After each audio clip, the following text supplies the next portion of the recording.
Баршаңызға сәлем. Бүгін мен сіздермен сұлы жармасынан дайындалатын гранола жасайтын боламын. Олай болса бізге 82,5% таза сары майымыз қажет.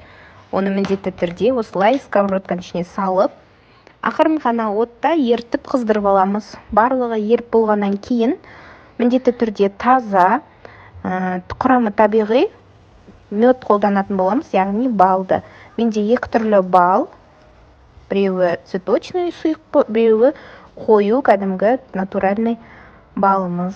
Бұны да жақсылап араластырып, массамыз біркелкі болғанша жақсылап қозғаймыз.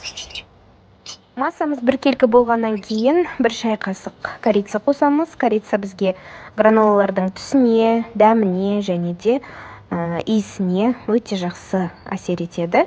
Сол себепті міндетті түрде қосуларыңызды сұраймын. Барлығын жақсылап араластырамыз.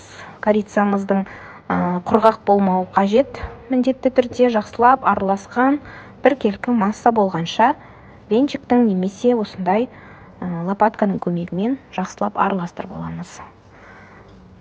Мінекей сұлы жармасы бізде таза сұлы жармасы, яғни ешқандай қосымша дақылдармен араласпаған болғаны дұрыс. Мінекей ірі таза сұлы жармасын пайдаланамыз және де міндетті түрде тазартылған, яғни жуудың қажеті жоқ таза өнімді алғандарыңыз дұрыс.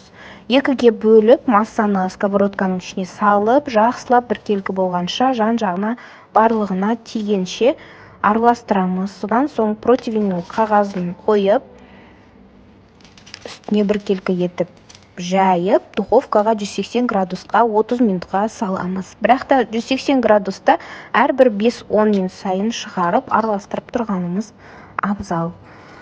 Сұлы жармасы дайын болам дегенше біз өзімізде бар қалаған дәмдерімізді, жаңғақтарымызды ішіне араластырғанға ыңғайлы, өзіңізге ұнайтын дәмді пайдалансаңыз болады. Менде фисташки, жаңғақ, греческий жаңғақ, грек жаңғағы, содан кейін цукаты, өрік, дробленый арахис, уже туралынған арахис, және де миндальные слайсы, сосын асқабақтың дәндерін пайдаландым. Яғни өзіңізге ұнайтын осы жерде үйіңізде қандай бар, миндаль болса, миндальды түрлі жаңғақтарды қоссаңыз болады.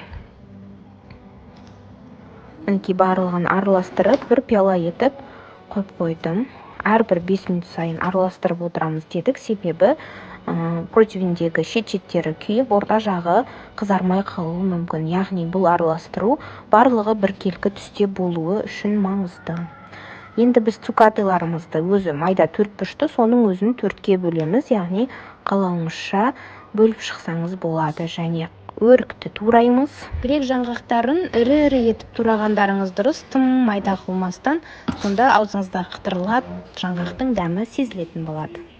Туралған жемістер мен жаңғақтарды екі бөлек ыдысқа салғандарыңыз дұрыс болады. Яғни соңғы 10 минуттағы араластыратын кезде жаңғақтарды тағы да 10 минут осы біздің сұлы жармасымен бірге араластырып қуырып алғанымыз жөн.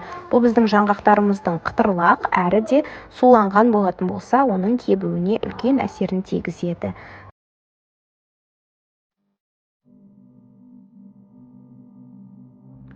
Мінекей соңғы 10 минутта жармамызды шығарып, үстіне біздің жаңғақтарымызды саламыз, және мен кунжут қосып жібердім.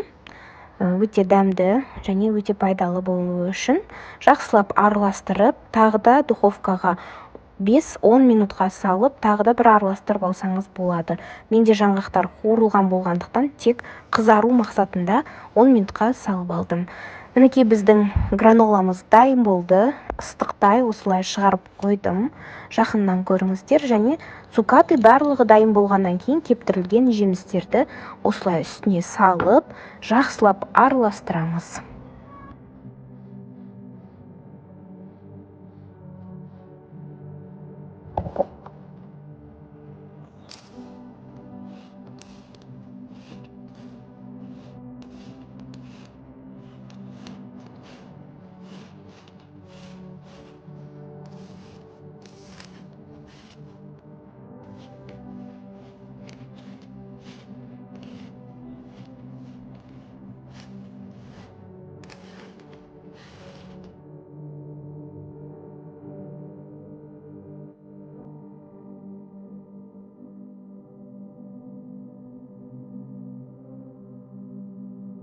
Дайын болған гранулаларымызды таза әрі құрғақ шыны ыдыста, яғни стеклянный ыдыста сақтауларыңызды сұраймын. Себебі шыны ыдыста бұл ешқандай су және де иістің болмауынан сақтап тұрады. Мінекей біздің граноламыз дайын болды.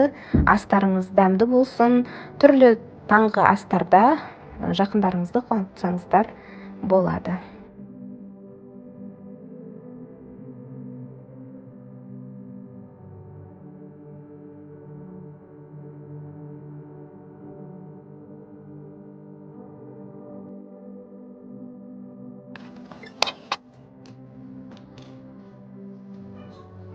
Ал менің жағдайымда мен кез келген таңғы асқа айран немесе йогуртты пайдаланамын. Және қасына гранола, жеміс жидектерді салып, банан, малина немесе клубника қатырылған жемістерді салсаңыз да өте дәмді таңғы ас болады. Астарыңыз дәмді әрі пайдалы болсын. Каналымызға жазылуды және де комментарий, лайк басуды ұмытпаңыз. Сізге ұнаса қолдау көрсетіп кетіңіз, және сұрақтарыңыз болса міндетті түрде комментарий қалдырсаңыз, мен жауап беретін боламын. Ас болсын.